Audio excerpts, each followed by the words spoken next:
제가 이제 남미에서 집회를 하는데 한 500여 명의 이제 신도들이 모여서 우리가 야영 집회를 하고 있는데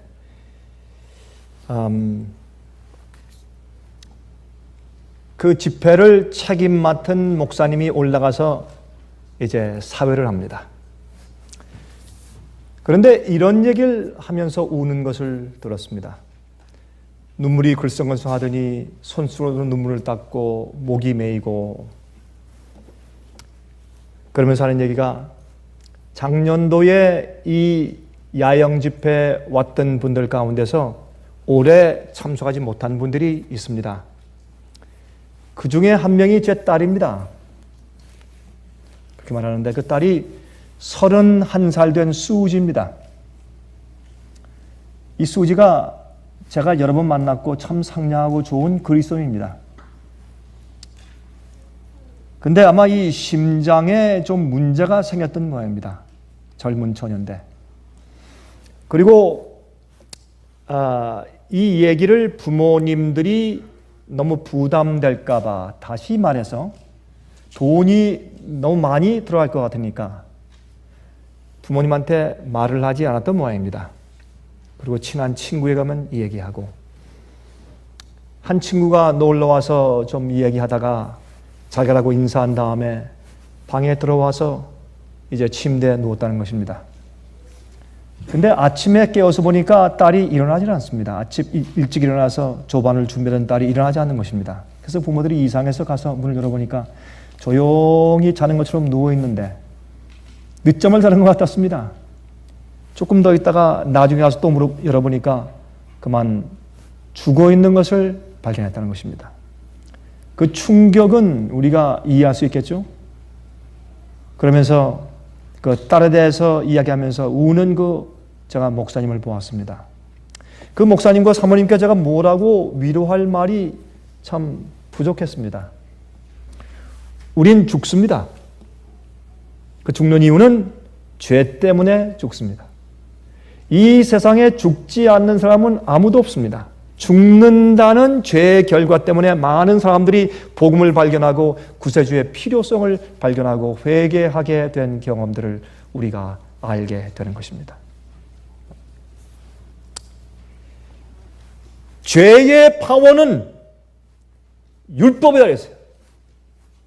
죄의 파워는 하나님의 법이다. 죽음에 쏘는 것은 죄요. 죄의 권능은 율법이라 그랬어요. 죄는 하나님의 법을 어기는 것이 죄이기 때문에 천연계 속에는 천연계의 법칙이 있고 천연계의 법칙을 어기면 죽는 것입니다. 12층, 20층 꼭대기에서 나는 슈퍼맨이다 하고 뛰어내리면 죽는 것입니다. 불 속에 손을 집어넣으면 타는 것입니다. 그렇죠? 그러므로 여러분 이 천연계의 질서를 어기면 사망입니다. 마찬가지로 우리가 우리에게 분부되고 주어진 이 하나님의 십계명, 계명, 율법을 어기면 우리가 죽는 것입니다. 그래서 우리는 죽음을 이겨야 합니다. 죽음을 승리하는 것이 영생입니다. 죽음을 이겨야 삽니다. 그러면 죽음을 이긴다는 것은 무엇을 의미하는 것인가? 죄를 이기는 것입니다. 그러면 죄를 이긴다는 것은 무엇을 의미하는 것인가? 하나님의 계명을 지키는 것입니다. 그런데 참 이상하게 많은 사람들은 십자가에서 하나님의 법이 패했다는 것입니다. 잘못된 사고방식이고 엉뚱한 이해입니다.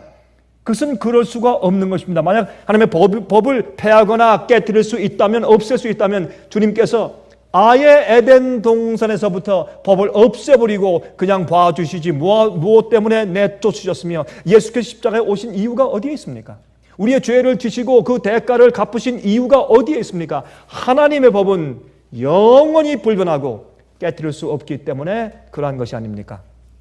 여러분 그러할진대 사망의 파워는 죄의 쏘미고 죄의 권능은 하나님의 율법에 있는 것입니다. 그런데 성경은 말이죠. 이 사망의 파워를, 죄를 승리한 자들이 있는 것을 기록합니다. 심지어 어떤 사람들은 전혀 이 사망을 맛보지도 아니하고 무덤 속에 들어가는 경험이 무엇인지도 모르고 갑자기 숨이 끊어지고 고통 가운데 죽어가든지 아니면 자기도 모르는 사이에 갑자기 죽어가든지 순식간에 죽든지 아니면 병들어 죽든지를 막론하고 죽음을 전혀 맛보지 아니하고 승천한 자들이 있다고 성경은 말하는 것입니다. 그러면 이것이 무엇입니까? 사망의 파워를 승리한 자들입니다. 그런 자들이 예전에도 있었고 지금도 있는 것입니다. 여러분, 이것은 예수께서 오실 때 죽음을 맛보지 않고 살아서 승천할 자들이 있을 것을 성경이 우리에게 증명해 주는 것입니다. 그래서 믿음의 노동들 가운데서 사망의 파워를 승리한 자들, 이들은 지속적으로 승리하다가 죽은 자들입니다. 주님 안에서 죽은 자들을 주 안에서 잠잔다고 성경은 표현했고, 예수께서 오실 때 죽음 맛보지 않고 호련히 변화받아 하늘로 승천할 자들을 호련히 순식간에, 영어로 twinkling of an eye, 눈 깜짝할 사이에 그렇게 말씀을 한 것입니다. 그러므로 사실은 우리가 이 땅에 살면서 사망의 파워를 승리하지 못하면 그 사람은 예수를 믿어도 예수를 믿는 것이 아니고 영생을 믿어도 영생할 자들이 아니란 말입니다. 그러므로 이 사망의 파워를 승리하는 것은 우리가 마땅히 해야 되는 것이고, 이것이 없으면 그 사람은 그리스도인의 삶이 무엇인지를 실제적으로 이해하지 못하는 자들이라고 말입니다. 사망의 파워를 승리한 자들, 굉장히 중요한 얘기 아니겠습니까? 여러분, 물론 한편 강도 같은 자들도 있을 것입니다. 그렇죠? 지속적으로 승리하는 경험을 보여줄 시간이 없는 사람들, 그렇죠? 죽기 바로 전에 회개하고 죽는 사람들이 있을 수 있습니다. 그리고 한편 강도는 말이죠, 예수님과 함께 십자가에 끌려가서 예수께서 십자가에 못 박히시고 죄인들 위해서 계속해서 기도하시는 그 자비의 품성을 보고 그는 마음이 깨어졌습니다. 여러분, 성경 가운데 보면 그도 함께 예수님을 조롱했다고 했습니다. 그러나 예수님의 그 태도를 가만히 보면서 그의 마음 가운데 시편 53장이 기억났을 것입니다. 메시아에 대한 예언이 기억났을 것입니다. 성령의 은혜를 통해서 마음이 부드러워지고 그가 회개하게 되고 굴복하게 되는 경험을 십자가 위에서 했을 것입니다. 그래서 그는 예수여, 당신의 나라에 임하실 때 나를 기억하시옵소서. 예수님의 나라를 그는 믿었습니다. 메시아인 것을 믿었습니다. 그가 디바인, 하나님이신 것을 그는 믿었습니다. 당신의 나라에 임할 때에, 지금 이 세상 나라 말고 하늘 왕국에 당신의 왕권의 보좌에 임하실 때 나를 기억해 주십시오.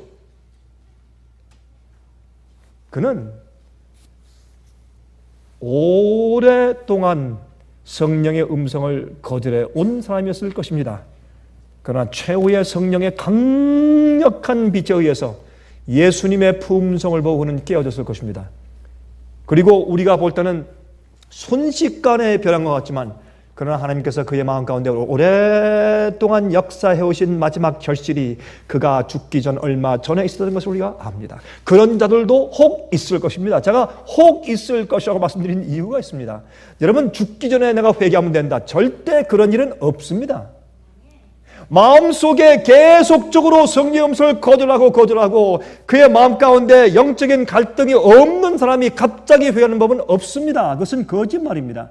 여러분들 혹시 화면 통해서 보시는 분들 가운데서 그러한 기대 가운데 사는 분들이 계시면 여러분 회개하십시오. 잘못된 생각입니다. 그런 일은 없습니다. 갑작스러운 회개는 없습니다. 계속적으로 성령이 은혜를 주시고 계속 역사하시고 역사해 오신 결과로 맨 마지막에 하나님의 은혜로 그렇게 회개하고 굴복하는 경험이 있을 수는 있으나, 한편 강도처럼, 그러나 갑작스러운 회개, 자기가 마음대로 살다가 죄 가운데 살다가 갑자기 회개하는, 그래서 나는 이렇게 살지만 언젠가 내가 주 앞에 회개할 것이다, 언젠가 내가 죽기 전에 회개하고 굴복하면 되지 라고 생각하는 사람 가운데서 죽기 전에 반짝 회개하여 구원받을 자들은 한 명도 없을 것입니다.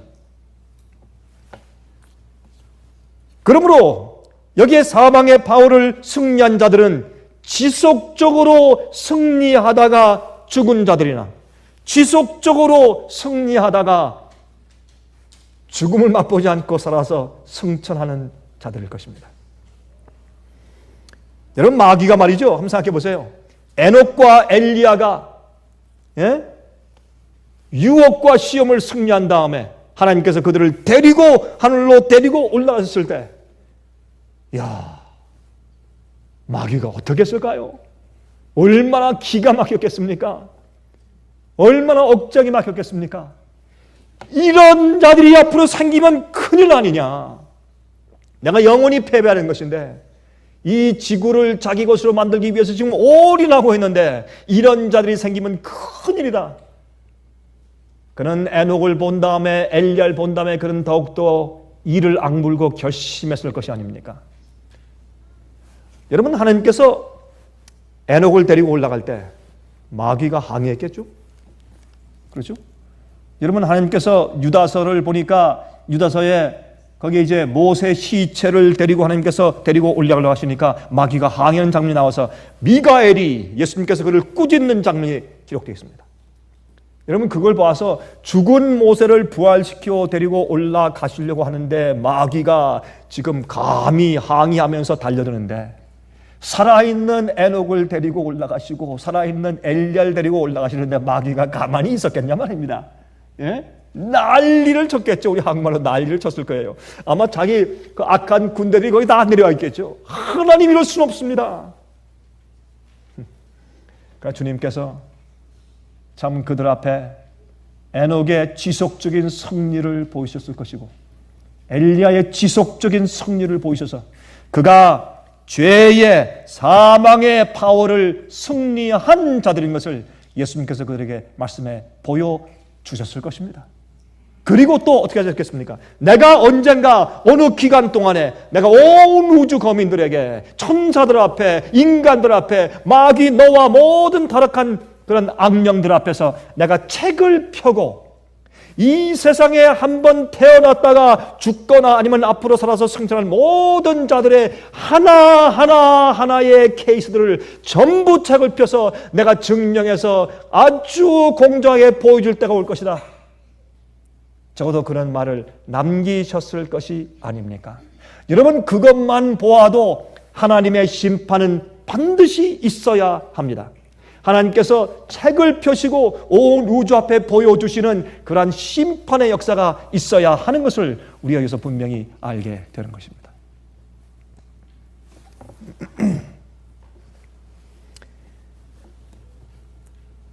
여러분, 마귀는 에녹과 엘리야를 자기의 힘으로 더 이상 쓰러뜨릴 수 없게 된 것을 알았습니다. 그들은 죄와 악한 환경 속에서도 지속적으로 승리했을 것입니다. 그래서 마귀가 그들을 사망으로 가두어 둘 수가 없었습니다. 죄인들이 죽지 않고 살아서 승천하는 일이 생긴 것입니다. 안 됩니다. 가만히 있어라. 가만히 있어라. 내가 사망의 힘, 권능, 죄에 쏘는 것, 그게 어디 있느냐? 여러분, 부활하면서 일어날 때 여러분 고린도전서 15장에 말씀하셨습니까? 사망아 너의 쏘는 것이 어디 있느냐? 사망아 너의 쏘는 것이 어디 있느냐? 그렇게 이제 외치는 것을 압니다. 에녹과 엘리야를 승천시키실 때 에녹과 엘리야는 마귀에게 그렇게 사망을 향해서 외쳤을 것입니다. 자, 우리 보십시다. 고린도전서 15장 57절부터 55절부터 57절까지 있는 말씀입니다. 고린도전서 15장입니다.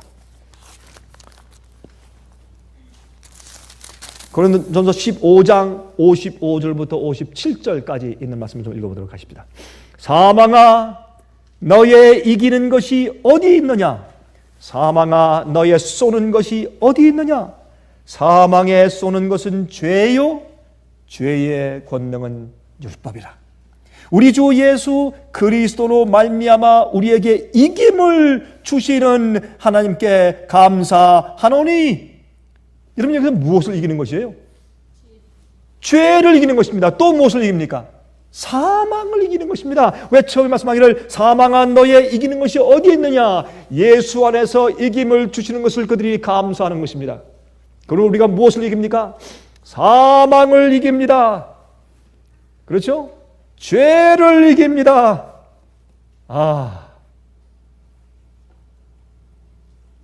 다시 읽읍시다.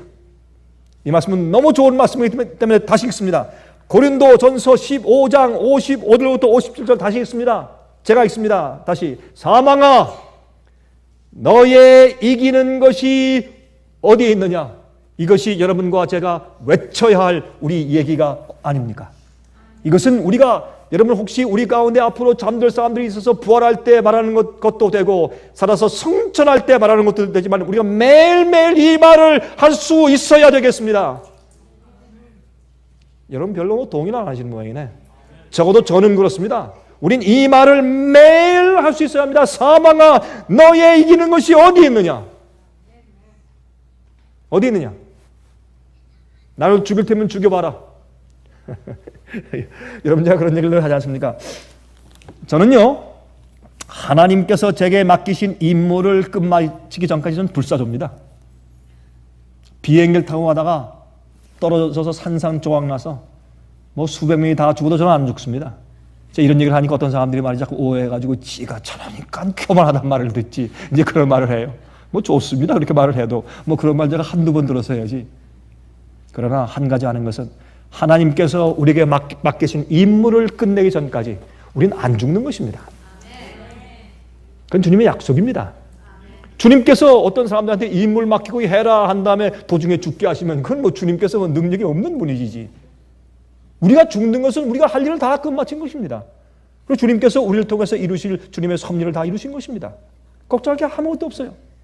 어떤 사람들이 하나님 안에 그런 확신이 없이 살다가 죽는 것이 무섭지, 주님 안에 사는 사람들이 왜 죽음이 무서워요? 제가 지난번에 한 말씀 드렸지만 제가 이게 한번 비행기 타고 왔는데, 소형 비행기를 타고 왔는데 말이죠, 비행기가 막 흔들리니까, 여러분 저는 그런 것을 여러 번 타봤으니까, 소형 비행기를 타면 꼭 이 세상의 어느 지역엔 소형 비행기가 굉장히 떨리는 곳이 있어요.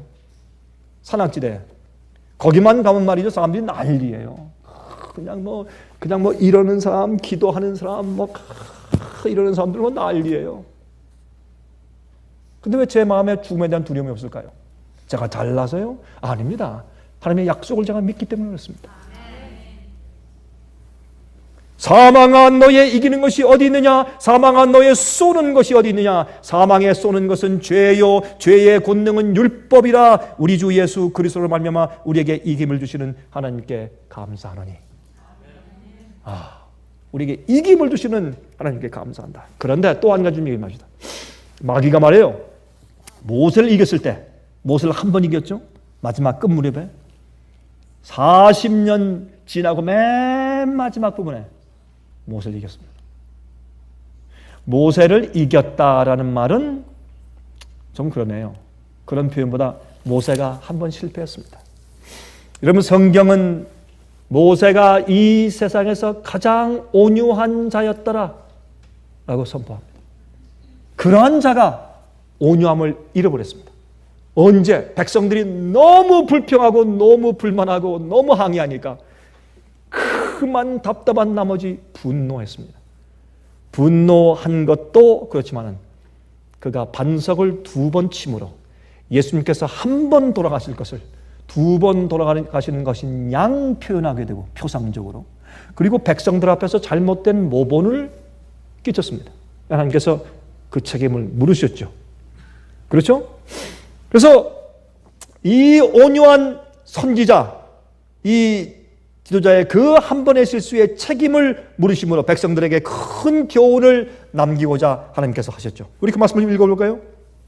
민수기 20장 2절부터 13절. 이 말씀은 우리가 이해하는 것이 중요하기 때문에 제가 잠깐 좀 읽겠습니다. 회중이 무리 없으므로 모여서 모세와 아론을 공박하니라. 백성이 모세와 다투어 말하여 가로되 우리 형제들이 여호와 앞에서 죽을 때 우리도 죽었다면 좋을 뻔하였도다. 아이고, 참 정말 저 같으면 이런 사람 안 데려갑니다. 포기하고 너희 마음대로 가라 그러고 그냥 혼자 가버리지. 그래도 이런 백성들을 인도하고 해서 40년 동안 참은 모세가 참 놀라운 사람이죠. 그렇죠? 하나님께서 말이죠, 시내산에서 율법을 주실 때, 그때 금송아지 섬길 때 말이죠, 아니면 그 전에 그 이후에 또 족장들이 반역할 때, 불뱀에 의해 사람들이 죽을 때, 차라리 우리도 죽는 것이 나을 뻔했습니다. 차라리 옛날에 죽을 것 지금까지 또 참고 왔는데 또 보니까 또 물이 없습니다 라고 그들이 불평했을 때, 너희가 어찌하여 여호와의 총회를 이 광야로 인도하여 올려서, 그것도 자기들이 불평불만 나오면 자기들이 여호와의 총회래 또.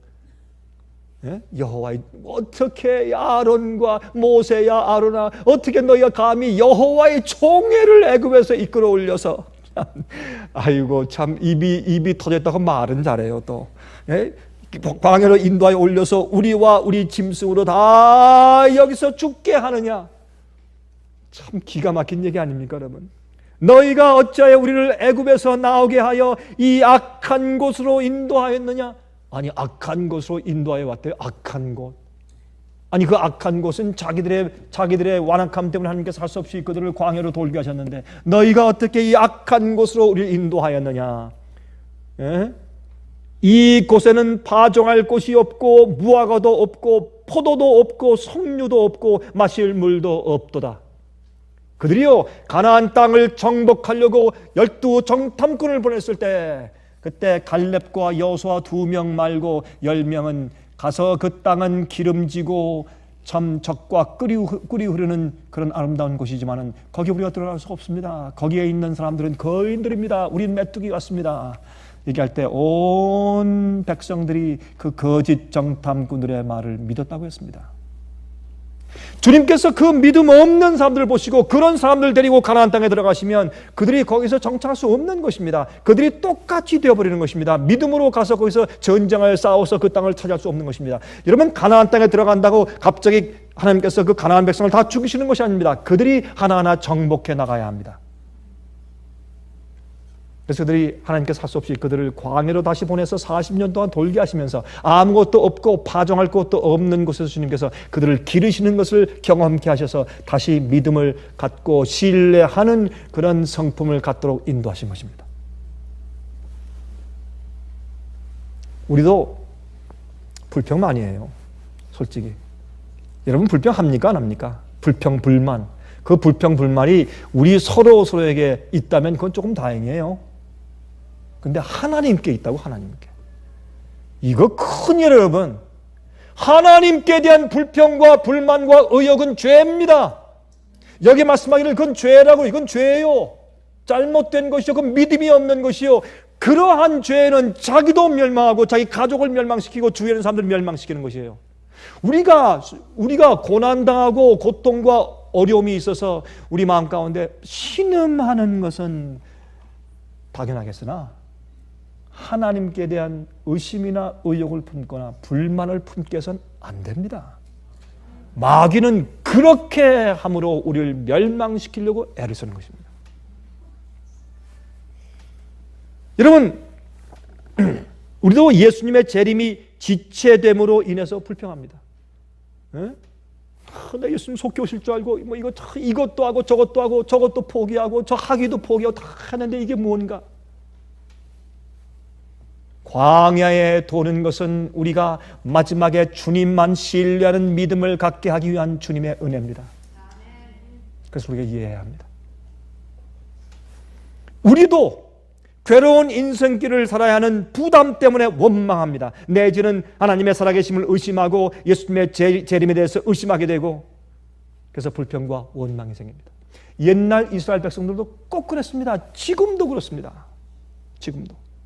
그래서 사실은 이 세상에 있는 모든 어려움들과 시련들과 실수들과 고통들과 질병들과 경제적으로 망하는 것들과 모든 것들은 우리를 정결케 하는 주님의 은혜가 되어야 합니다. 그것 없이 그런 것들 때문에 우리 마음 가운데 의심이 들어오고 의욕이 들어오고 불평, 불만이 들어오고 그것이 나를 더럽히고 주위에 있는 사람들 더럽히게 만들면 나도 망하고 옆에서 망하는 것입니다. 그것이 이스라엘 백성들의 경험이었습니다. 현재 예수님의 다시 오심의 지체 이유는 광야를 돌던 이스라엘 백성들의 불신과 똑같은 것들이기 때문에 그렇습니다. 6절, 모세와 아론이 총회 앞에 떠나 회막문에 이르러 엎드림에 여호와 영광이 그들에게 나타나매. 이 모세가 너무너무 기가 막혀서 이젠 지쳤어요. 세상에 이것도 한두 번이지. 40년 동안 지쳐서 나중에 주님 앞에 가서 납작 엎드렸습니다. 주님 어떻게 하면 좋겠습니까? 하나님. 그때 하나님께서 7절 여호와께서 모세에게 일러 가라사대 지팡이를 가지고 내 형 아론과 함께 회중을 모으고 그들의 목전에서 너희는 반석에게 명하여. 반석을 치라는 말을 안 했습니다. 왜요? 광야에서 있는 모든 일과 모세가 하는 모든 일과 성소를 짓는 모든 일은 다 표상이기 때문이었습니다. 그것이 성경에 기록될 것이고 백성들이 보고서 그 표상을 통해서 깨달을 것이고 진리를 이야기 될 것이고 앞으로 오는 모든 백성들 우리 같은 사람들에게 그것이 다 표상이기 때문에 주님께서 굉장히 주의 깊게 너는 이 지팡이를 가지고 반석을 향하여서 명하여 치는 것이 아닙니다. 물을 내라 하매 내가 그 반석으로 물을 내게 하여 회중과 그들의 짐승에게 마시울지니라. 왜 하나님께서 말이죠 그들이 목마르기 전에 물을 안 주십니까? 목말라서 헐떡헐떡 하기 전에 미리 물을 주시면 그들이 불평하는 일이 없을 것 아닙니까? 그 주님의 잘못 아닌가요? 좀 가끔 그런 생각해봐요. 주님께서 미리 좀 주시지. 우리가 예수님의 시험을 볼 때도 그렇습니다. 예수님께서 시험 당하실 때 둘째 아담으로 우리 인간을 대표해서 최악의 경우에서 가장 힘든 시험을 당하시고 그것을 승리하는 것을 보여주시고 그것을 모본으로 세우셔야 되기 때문에 가장 악한 환경에 처하셨던 것처럼 하나님께서 어떤 때는 우리가 견딜 수 있는 최악의 경우까지 우리를 코너로 푸시하십니다. 죄송합니다. 그렇게 말씀을 드려서. 그래 사실인데 어떻습니까? 여러분의 인내와 여러분의 믿음을 시험할 정도까지 끝까지 푸시하시는 때가 있어요. 항상 그런 것은 아닙니다만 그럴 때가 있어요. 그래서 그들이 목말라 이젠 죽겠다 해서 이제 모세와 아론을 돌로 쳐 죽이려고 할 정도까지 그들이 코너에 몰려 있었습니다. 다시 말해서 그곳에 주님께서 기적을 베푸지 않고 가만히 놔두신 것이죠. 그러므로 여러분이시여 어떤 때 우리가 어두운 흑암의 터널을 지날지라도 기억하십시오. 그때야말로 하나님께서 우리 곁에 가장 가까이 계시는 때라는 것을 기억하시기 바랍니다. 우리가 응답이 없고 주님의 임재하심을 느껴지지 않는 흑암의 골짜기를 지나고 암흑의 터널을 지날 때 주님이 우리 곁에 가장 가까이 계실 때입니다. 우리를 지켜보시고 우리를 시험하시는 때이신 것을 기억하시기 바랍니다. 자, 9절 모세가 그 명대로 여호와 앞에서 지팡이를 취하니라. 모세와 아론이 총회를 그 반석 앞에 모으고 모세가 그들에게 이르되 패역한 너희여 들으라. 아이 참 이 말을 들으니까 속이 시원해. 이 패역한 너희라. 적어도 한마디 하시니까 속이 시원하네. 그게 우리 심정이에요. 그러나 모세는 그런 분이 아니었습니다. 모세는 참 온유하기가 어느 누구보다 승한 자였습니다. 패역한 너희여 들으라. 우리가 너희를 위하여 이 반석에서 물을 내려 하고 갑자기 실수를 했네. 하나님이 아니고 내가 내 형과 내가 너에게 물을 내려. 그가 분노한 나머지 실수하였습니다. 그 손을 들어 그 지팡이로 반석을 2번 치매 물이 많이 솟아나오므로 회중과 그들의 짐승이 마시니라. 이럴 때는 하나님께서 물을 주시지 말아야 되는 거 아니에요? 아닙니까? 이럴 때 물을 주시지 말아야지. 교훈을 딱 주시려면. 그런데요 하나님께서 물을 많이 주셨어요. 제가 이걸 보면서 제가 마음이 뭉클한 것은 뭐냐면 우리가 실족하고 실수하고 범죄하여 이렇게 반역할 때도 하나님께서 우리가 먹고 살 만큼은 늘 주세요. 목마를 때 물을 주시고 또 배고플 때 먹을 걸 주시고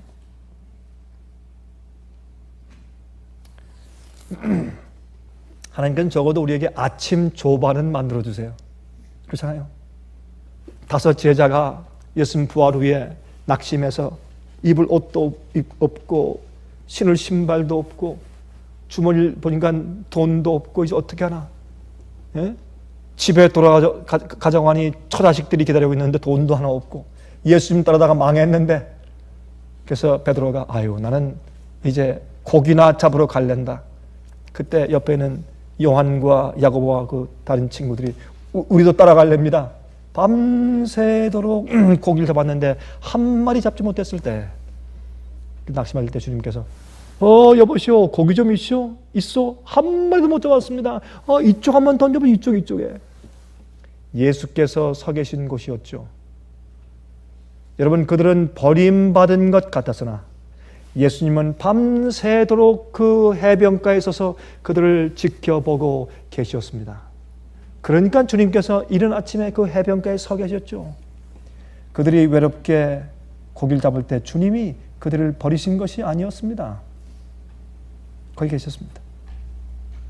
그들이 그물을 건지려고 하자 무거웠습니다. 그들이 이제 그 해변으로 나왔을 때 예수님께서 무엇 하셨습니까? 배고프고 돈 없는 그들에게 조반을 준비하고 계셨습니다. 우리가 이 세상 살면서 목마르고 배고플 때 주님께서 우리에게 적어도 아침은 주시어 오시지 않습니까? 그렇죠? 옛날 그렇게 하신 것처럼. 2번 쳤습니다.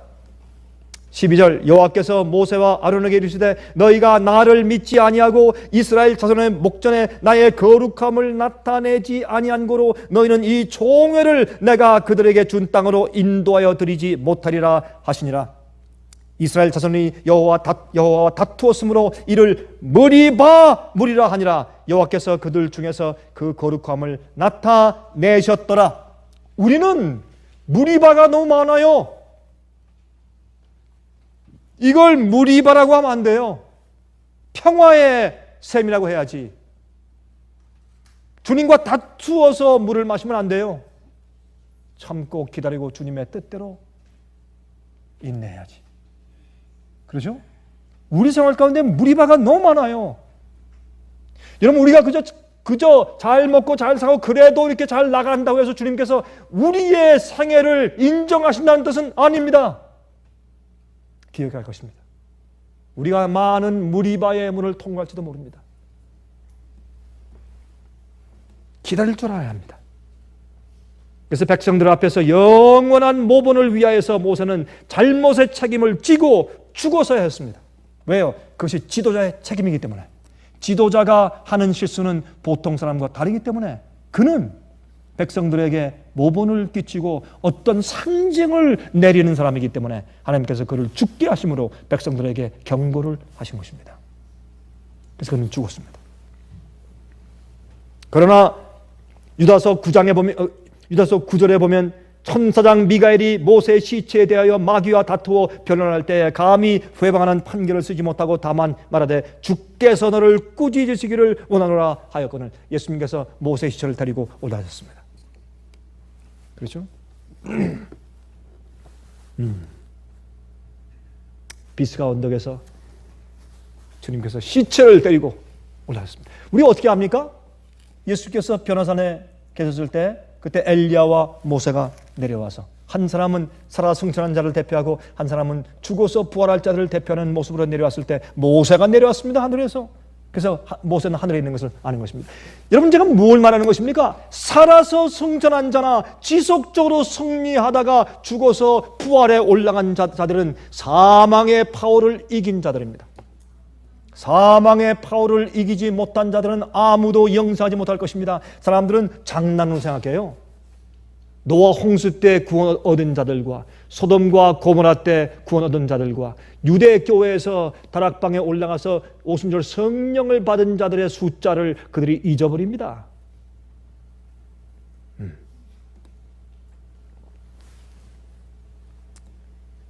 여러분 다 보십시오. 마귀는 출애굽 이후에 광야에서 이스라엘 백성들의 마음에 불신을 넣어주려고 시험했습니다. 그래서 불평과 원망의 정신을 넣어주려고 계속 했었습니다.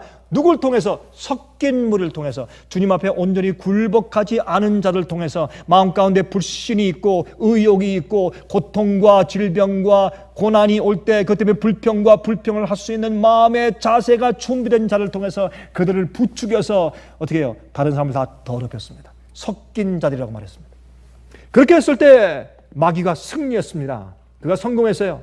그들이 불평과 원망을 하며 모세를 돌로 치려 하자 그는 박수로 승리의 객을 불렀을 것입니다.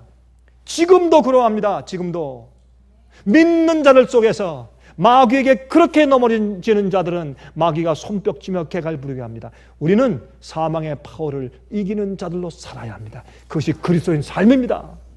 그렇게 하지 않을 때 나와 내 주위 사람들을 나뿐만 아니라 망하게 하는 것입니다. 사망의 파워를 이겨야 합니다. 마귀의 세력을 이겨야 합니다. 유혹과 시험을 이겨야 합니다. 참을 수 있어야 합니다. 인내할 수 있어야 합니다. 끝까지 견뎌야 합니다. 그리고 마귀는 말이죠, 유대 교회의 지도자들을 넘어뜨려서 메시아에 대한 예언을 오해하게 만드는 데 성공했습니다. 또 예수께서 오셨을 때 온 교회가 그분을 거절하게 만들고, 심지어 말이죠, 예수님께서 기적을 행하니까 마귀 귀신의 영에 사로잡혀서 기적을 행한다라고 그렇게 말하게까지 하는데 사탄이 성공했단 말이에요. 얼마나 기가 막힌 성공입니까? 인간적으로 볼 때 마귀는 이런 입장에서 볼 때 성공한 자죠. 인간 속에서는, 이 지구상에서. 그래서 그는 하나님의 전쟁에서 승리할 수 있다고 생각했습니다. 왜? 자기가 하나님의 교회, 하나님 백성들에게서 승리하니까. 그들이 불평하니까. 그들이 불신하니까. 여러분, 마귀가요, 담대한 마음을 가지고 하나님과 싸우고 있는 이유는 주의 백성들이, 여러분과 저 같은 사람들이 마귀에게 실패하기 때문에 그렇습니다. 불평, 불만, 반항. 왜요? 그 이유가 어디 있습니까? 제가 지난 시간에 가인과 아벨에 대해서 말씀드렸죠? 똑같은 환경에서 똑같은 부모를 가지고 태어난 두 아들이, 한 사람은 하나님께 반항심을 가지고 한 사람은 하나님께 순종하는 마음을 가집니다. 왜 그럴까요? 그래서 마귀는 말이죠, 드디어 이렇게 성공을 거둬온 마귀가, 그런데 마귀가 두려워요. 가끔. 왜요? 엘리야 보니까, 에녹을 보니까, 요셉을 보니까, 다니엘을 보니까, 침례음 보니까 가끔 두려워요. 그러나 대다수를 이겨요, 마귀가. 그렇죠? 이스라엘 백성들은 말이죠, 40년 동안 시험에서 승리한 다음에 대다수가 다 죽고 2명만 들어가게 만들었어요. 그래서 그는 담대하게 되었어요. 그래서 사탄은 마지막으로 예수님께서 인간의 인성을 쓰시고 성육신 하셨을 때에 그가 예수를 넘어뜨리려고 죄를 짓도록 하는 일에 승리한다면 자기가 하나님과 싸우는 이 대전쟁에서 승리할 수 있을 것을 그가 알았습니다. 그러니 이 마귀가 예수님을 향한 그의 시험과 그의 시련은 얼마나 큰 것이었겠습니까? 한번 상상해 보십시오, 여러분. 그래서 그는 모든 힘을 동원해서 예수를 시험하기 시작했습니다. 하늘의 왕자와 악의 왕자가 전쟁을 하는 겁니다. 여러분, 예수님께서 태어나신 날 밤 사탄은 베들레헴의 언덕에 수많은 천사가 내려온 것을 보았습니다. 그는 또 무엇을 기억했습니까? 미가서 5장 2절, 베들레헴 아브라다야, 너는 유다 족속 중에 작을지라도 이스라엘을 다스릴 자가 내게서 내게로 나올 것이라. 그의 근본은 상고의 타촌이라. 이게 뭐야? 여러분, 천사가 와서 목자들에게 오늘날 너희의 동네에 구주가 태어났다라는 말을 했을 때 마귀는 떨었을 것입니다. 그래서 예수님과 마지막 전쟁을 하기 위해서 그는 온 힘을 다해서 했었을 것입니다. 자, 근데 예수님께서 이 당하신 시험들을 보니까 우리가 이 세상에 당하는 시험은 예수님께 주시는 시험들이 아닙니다. 마귀가 주는 시험인데 하나님께서 어떤 때는 그런 시험들을 허용하시죠. 우리가 감당할 만한 힘을 보시고 허용하십니다. 그렇죠? 자, 그런데 예수께서 당하신 시험들은 성령에 이끌려서 광야로 가셨다고 했습니다. 다시 말해서 마귀가 시험하도록, 마귀가 분내어서 죽이려고 탁 하고 있을 때 어떻게 해요? 마귀에게 예수님을 내어줬죠. 관으로 성령께서 이끌어 가셨습니다. 자, 인류를 대표해서 승리하셨습니다. 예수께서 당하신 시련들 좀 봅시다. 시험들이 어떤 것이었는가? 40일 금식한 후에 인간의 육체와 정신이 가장 쇠약해질 대로 약해진 상태에서 마귀의 시험을 당하셨습니다. 왜요? 더 이상 마귀의 시험에 지는 것, 유혹에 실패하는 것, 또한 사망의 파워를 이기지 못하고 지는 것, 이런 것들을 우리가 어떤 핑계를 가지고 그런 것들을 주장할 수 없게 하기 위해서 예수님께서는 어떻게 해요? 둘째 아담으로 전적인 입장에서 주님께서 시험을 당하셨습니다. 40일 이후에 인간의 육체와 정신이 가장 쇠약해질 대로 약해진 상태에서 마귀 시험을 당하셨단 말입니다. 여러분 배고파 보셨죠? 배고픈 거. 그냥 배고픈 거. 여러분 다이어트 말고요. 고개 끄덕끄덕 하시지 말고 그 다이어트 말고. 여러분 그 배고픈 거 있잖아요. 없어서 배고픈 거. 예? 아니면 정말 40일 동안 굶었다든가. 예? 정말 이 위장이 막 쪼그라들고 말이죠. 예? 정말 어쩔 줄 모르고 견딜 수 없는 그 경험 속에서 약해진 그런 육체 힘 가운데 정신력까지 바닥을 치는 그런 경험 말이죠. 그런 경험 속에서 당하신 것이 예수님의 시험이죠. 그런데 첫 번째, 돌을 떡으로 만들어 먹으라. 그렇죠? 그거 뭐 별 문제 아닌 것 같은데 왜 그 시험입니까? 두 번째, 성전 꼭대기에서 뛰어내리라. 세 번째, 산 위에서 모든 세상 영광을 보여주며 내게 한 번만 경배하면, 이때 첫 번째와 두 번째는 말이죠, 자기의 모습을 감췄을 것이에요. 싹 감추고서. 그렇죠? 내가 하나님의 아들이거든. 그리고 이 돌을 가지고 떡으로 해먹어라. 여러분 유대 광야 가면 말이죠, 이 돌들이 정말 우리 한국말로 쇼빵 같아요. 그런 돌들이 많더라고요. 저 보니까 야, 저거 쇼빵 같다 이렇게. 그죠? 이 둥그러고 큰 이렇게 길쭉한 거 있잖아요. 그 빵. 예? 꼭 그렇게 생긴 돌들이 많아요. 그것도 또 이 돌들이요, 누르끼리한 색깔이니까 진짜 빵 같아요. 그러니까 이 돌들 가지고 떡을 만들어 먹어. 그거 얼마나 그 재밌는 유혹이에요. 두 번째, 성전에서 뛰어내리라. 그건 말이죠, 그 당시에 그 사람들이 메시아는 성전에서 딱 뛰어내리면서 Here I am, 내가 왔다, 이렇게 임할 것이라고 믿었어요. 많은 사람들이. 그게 그 당시 풍문이었죠. 그게 네가 그렇게 하면 얼마나 쉽게 되겠느냐. 첫 번째도 하는 얘기가, 내가 하나님의 아들이면 하나님께서 너를 이렇게 내버려둘 이가 있느냐? 너를 어떻게 이렇게 내버려둬서 이렇게 골머리 초췌하고 굶주리고 배고프고 기가 막힌 이 형편 가운데, 아이고 내 몰골 좀 보셔. 예? 내가 정말 하나님의 아들이면 한번 보여달라. 한번 보여주지. 하나님께서 당신을 이렇게까지 내버리고 버려둘 이가 없소이다. 그렇게 유혹한 것입니다. 다시 말씀 무엇입니까? 하나님 아버지의 계획과 말씀을 의심하게 만들려고 하는 것입니다.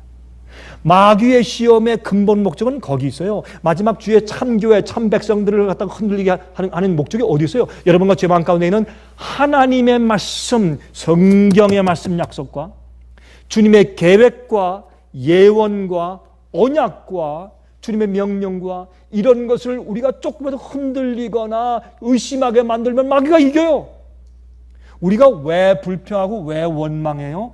의심하니까 불평하고 원망하는 거예요. 다른 거 아닙니다. 우리가 왜 불평하고 떠드는 줄 아십니까? 왜 마음 가운데 흔들리는 줄 아십니까? 하나님께 대한 주의 진리와 약속에 대해서 신뢰심이 흔들려서 그래요. 내가 주님을 따라가는 이 길에 있어서 이 길이 주님의 섭리의 길이라는 그 확신이 내 마음 가운데서 흔들릴 때 마음속에 죄가 들어오는 것입니다.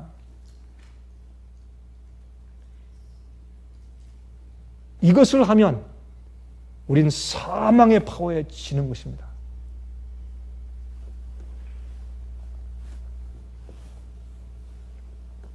쉽게 하라고 말이죠. 산 위에서 드디어 자기의 모습을 폭로시킨 다음에 내게 한 번만 경배하면 이제 자기가 마귀라는 것을 세 번째 시험에는 드러냅니다. 당신이 내게 한 번만 경배해 그러면 내가 다 주고 포기할게. 뭐 그렇게 어렵게 가나? 쉽게 가지. 십자가의 길을 내가 십자가를 지겠다라고 결심하면 그것으로 족하다. 이게요, 믿음으로 말미암는 의를 잘못 믿는 신신학입니다. 이게 자유주의 신학입니다. 그걸 아셔야 합니다. 마귀는 항상 자유주의 신학을 내세웁니다. 여러분, 이것은 작은 일 같지만 큰 찬양하는 것입니다. 십자가 지고 가서 죽겠다고 결심하고 내려왔으면 됐다, 그만하면 다 되지. 뭐 또 그걸 지고도 계속 또 가려고 하느냐? 그럴 필요가 없다. 3년 반은 안 해도 돼요. 당신이 인간으로 태어난 것으로 that's enough. 십자가 지고 가려고 결심하고 한 발짝은 내디는 거 that's enough. 하나님께서 이삭을 죽이라 명령했지만 아브라함이 칼을 들었을 때 아브라함아 죽이지 말아라. 됐다. 이제 내가 알았다. 그렇게 했지 않소? 응?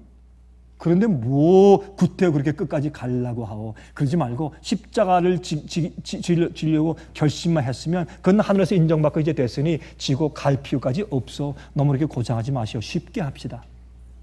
이것이 유혹이었고 이것이 시험이었습니다.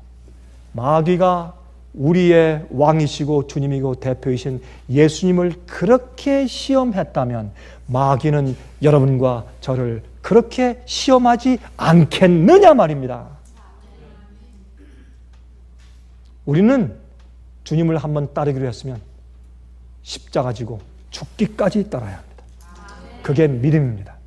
주의 약속을 믿었으면 내 앞이 깜깜하고 이제 아무런 속절 없이 죽을 그런 형편에 처했을지라도 주님이시여 내 영혼을 주 앞에 맡깁니다 하고 죽어야 할 것입니다. 그것이 믿음입니다.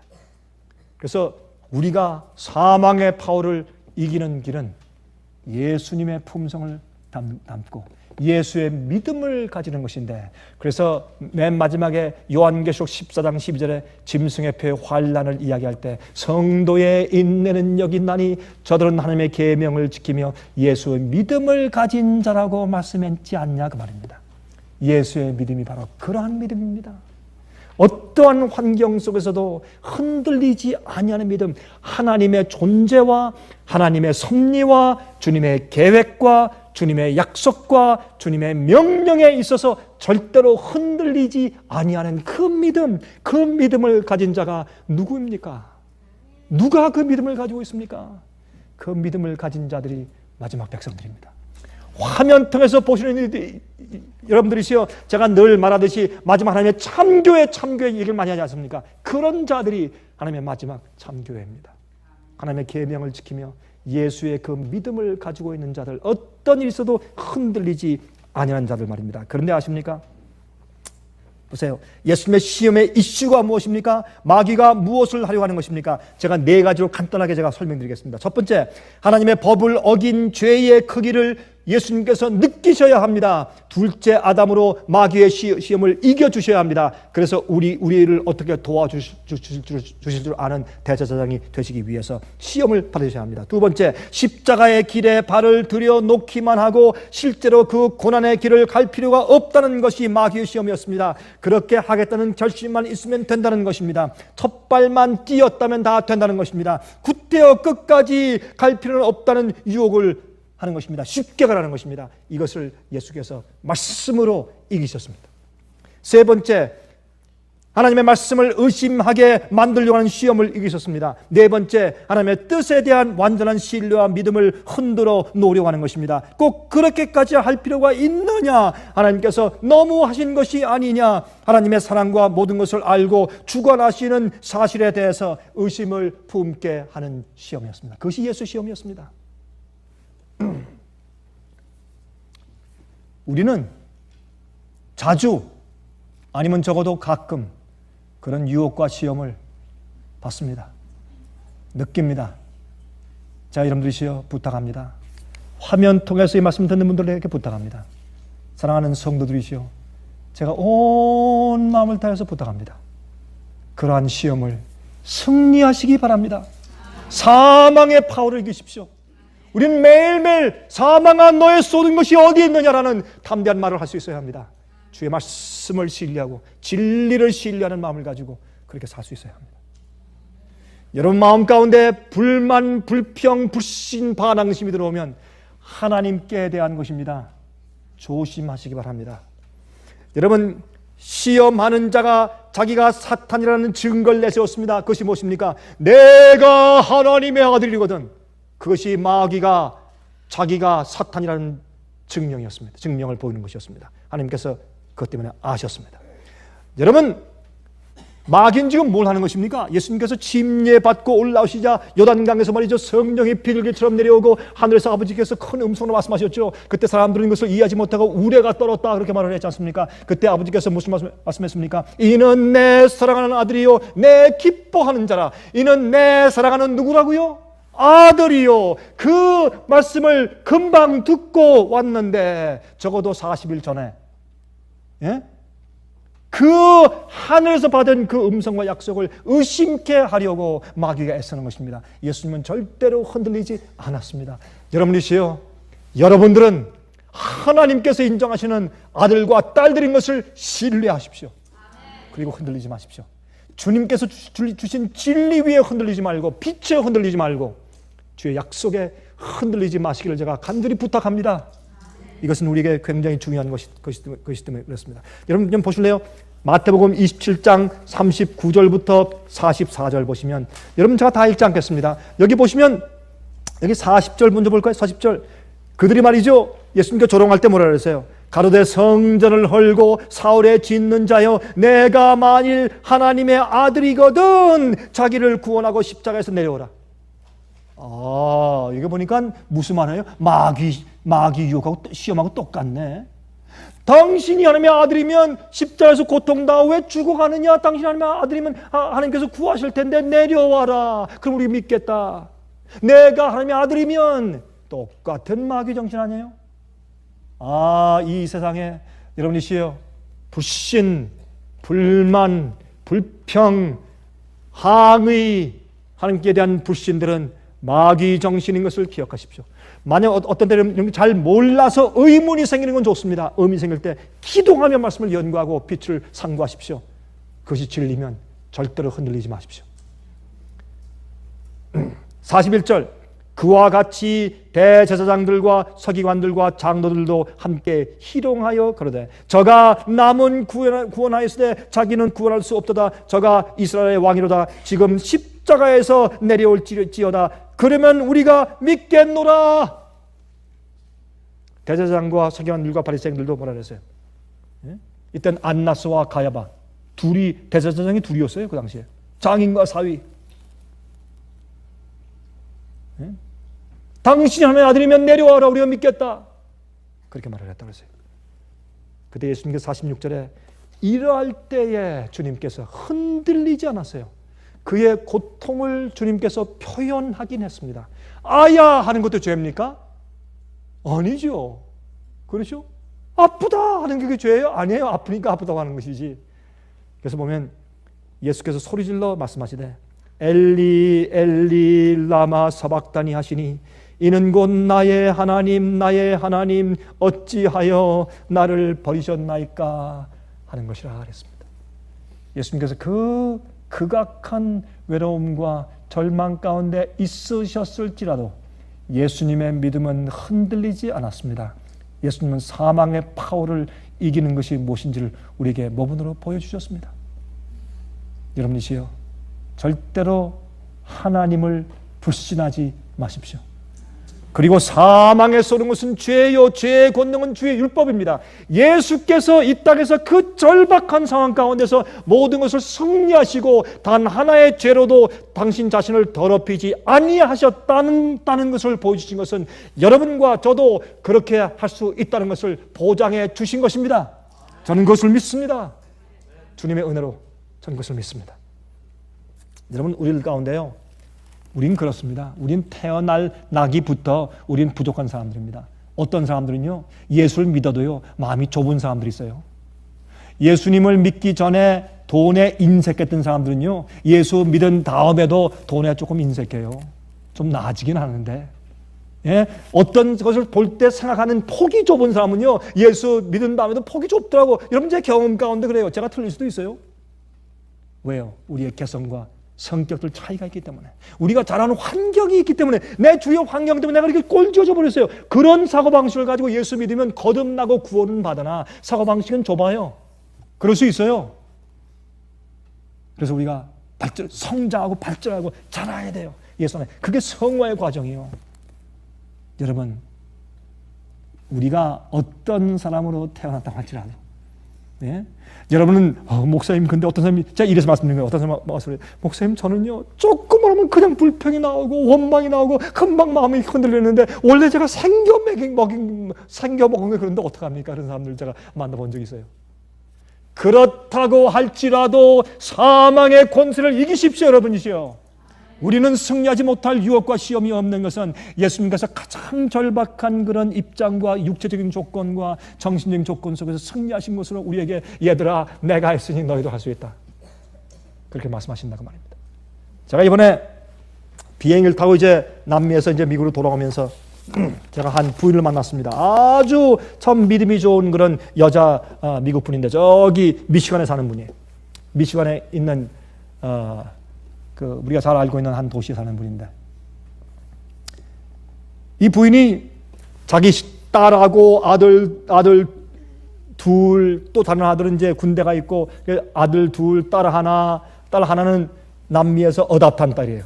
그다음에 자기 남편은 저 앞에 있고, 자기 혼자로 난 조금 자리가 서로 엇갈렸으니까 그럼 나는 저 뒤에 가서 앉겠다라고 자기가 선택해서, 자기가 아들이 가려는 거 아니야 엄마가 갈게 하고 넌 여기 있어 하고 자기가 이제 선택해서 온 것이 마침 앉는 것이 제 옆자리에 앉았어요. 잘 걸렸죠. 마음에 문제가 있으니까 잘 걸렸죠. 하는 것을 딱 갖다 앉으셨죠. 근데 이제 가만히 이렇게 보니까 좀 피곤해서 좀 잠을 좀 자야 되겠다. 좀 비행기 잠을 잘 못 자지만은 좀 눈을 붙이려는데 이렇게 곁눈질해서 보니까 성경을 펴서 읽고 있어요. 그러니 목사가 가만히 있을 수 있겠어요? 성경을 펴서 읽는데, 성경 펴서 읽는 사람 옆에 목사가 옆에서 모른 척하면 그거 잘못된 거지. 할 수 없이 제가 아이고 또 할 수 없구나 그래가지고 Are you Christian? 그랬더니 제가 크리스천이에요. 지금 무엇을 읽고 있습니까? 무엇을 읽고 있대요. 그냥 대화가 시작됐어요. 나중에 얘기하다 보니까 이런 말을 해요. 자기는 계명을 지키는 그리스도인 되어야 된다고 믿는다. 저 귀가 번쩍 떴어요. 이 사람이 또 깨어있는 사람이구나. 우리 교회는 Reform Baptist, 개혁 침례교회 다니고 있습니다. 개혁 Reform Baptist. 우리 교회 목사님도 우린 계명을 지키는 그리스도인 되어야 된다고 강조하고 설교합니다. 그렇습니까? 감사합니다. 대화가 시작됐어요. 나중에 보니까 그 생각 가운데 고난이 있어요. 또 딸은 안 믿으려고 그래요. 왜? 어릴 때부터 남미에 자라면서 그 캐톨릭의 감을 많이 받아가지고 거기 포스터 홈에서, 그래서 하나님께서 말이죠 연옥에 보내서 불태우시고 지옥에서 지글지글 태우시고 하는 그 얘기를 하도 많이 들어가지고 나는 그런 하나님 싫어요. I don't want that kind of God. 그런데 그 여자아이가 딸이, 그래서 자기 고민이 있대. 자기 개인적인 상담도 애들 필요가 있고. 제가 4시간을 말해서 4시간을 대화했어요. 4시간. 그거 오래 한 거죠. 4시간 대화하기도 쉽지 않습니다. 그 주님께서 은혜를 주셔야지. 쭉 대화하면서 제가 지역 문제 설명했어요. 쭉 설명하니까 이 부인이 그런 가르침이 다 있습니까? 그렇습니다. 쭉 설명하니까 내 영혼이 해방의 경험을 합니다. 내가 이것을 내 딸에게 전할 때 소망이 있겠습니다. 그리고 사망의 파워에 대해서 말하기 시작했어요. 사망의 파워. 하나님의 계명을 지키는 것이 무엇인가? 죄는 불법이다. 불법이 무엇인가? 계명을 어기는 것이다. 그리고 죄를 승리하는 것은 계명을 순종하는 것이고 사망을 이기는 것이고, 예수께서 주님의 능력과 은혜로 율법의 요구를 우리 속에, 예수님 속에만 아니라 우리 속에서 이루게 하시고 쭉 복음을 설명하는 놀라운 기회를 가졌습니다. 그 부인이 말하기를, 목사님, 오늘 목사님을 만난 것은 하나님의 섭리와 뜻인데 이제 우리가 다시 못 만날지라도 주님의 오시는 그 거룩한 재림날에 내가 목사님을 꼭 만나기 바랍니다. 오늘 내가 들은 이야기들은 혁명적인 이야기였고 너무 계시적인 이야기였기 때문에 너무나 감사합니다. 저한테 책을 보내주시겠습니까? 이번 주에 책을 보내주세요. 책들을 여러분이세요. 진실한 주의 백성들이 이곳저곳에 있습니다. 심지어 비행기 속에서도 만납니다. 사망의 파워를 매일 승리하시고 사망의 너의 쏘움이 어디 있느냐 라고 간절하는 주의 참 종들 되시기를 간절히 바랍니다. 자비하신 하늘에 계신 우리 아버지, 아들 예수님 보내셔서 둘째 아담 되게 하시고 우리를 대표하여 모든 시험 이기시되 가장 절박하고 힘든 시험 이기셔서 저희에게 소망 주심을 감사합니다. 우리 속에서 사망의 권세를 이기게 하시고 사망의 쏘는 권능인 마귀를 승리하게 하시고 죄를 승리케 해 주시옵소서. 자비하신 주님이시여, 우리가 믿사오니 주님의 약속이 저희 생에 이루어질 것을 믿사오니 매일매일 성령으로 손잡아 이끌어 주시길 예수 그리스도의 거룩하신 이름만 의지하여 간절하게 기원합니다. 아멘. 은혜 많이 받으셨습니까? 지금까지 들으신 이 생예빛 예배 설교는 개인의 신앙 부흥이나 소규모 그룹 예배를 위하여 DVD와 CD로 제작되어 보급되고 있습니다. 생예빛 예배 설교 DVD 및 CD를 원하시는 분들은 1-877-704-1004번으로 전화하여 주시기 바랍니다. 생예빛은 각종 미디어, 즉 출판물, 텔레비전, DVD, CD, 그리고 웹사이트를 통하여 복음을 전하는 미디어 선교 기관입니다. 생애의 빛에서 이루어지는 선교 사업을 크게 7가지로 나누어 소개하면 다음과 같습니다. 첫째로 생애의 빛은 가정과 건강과 참된 신앙을 소개하는 월간지 살아남는 이들을 매달 발간하고 있습니다. 가정과 건강 문제뿐만 아니라 참된 신앙과 성경에 나타나 있는 중요한 진리들에 대하여 매달 깊이 있게 다루는 성경 연구 신앙지입니다. 둘째로 생애의 빛은 미국의 주요 도시에서 텔레비전 선교 방송을 하고 있습니다. 많은 분들이 생애의 빛 선교 방송을 통하여 복음을 발견하고 새로운 생애를 살아가고 있습니다. 셋째로 생애의 빛에서는 우편 통신을 통하여 평신도들의 성경 연구를 도와드리는 성경 통신학교를 운영하고 있습니다. 성경에 나타나 있는 중요한 문제들에 대하여 체계 있게 공부하기를 원하시는 분들은 성경 연구 단기 코스와 계시록을 통한 성경 교리 연구, 또한 다니엘서 예언 연구를 신청하시기 바랍니다. 교재 및 모든 비용이 무료인 생애의 빛 성경 연구 과정을 통하여 복음과 예언 문제를 가장 쉽고 체계 있게 공부하시기 바랍니다. 넷째로 생애의 빛은 예언 연구를 위하여 특별하게 제작된 DVD 시리즈를 나누어 드리고 있습니다.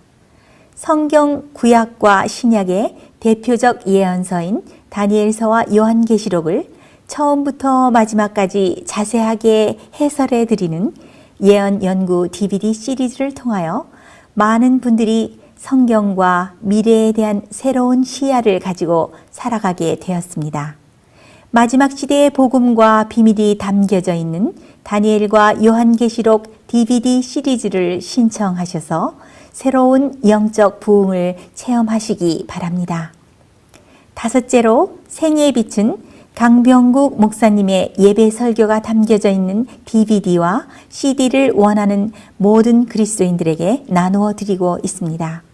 매주 생애의 빛 예배 설교 DVD 및 CD를 받기 원하시는 분들은 생애의 빛으로 연락하여 신청하여 주시기 바랍니다.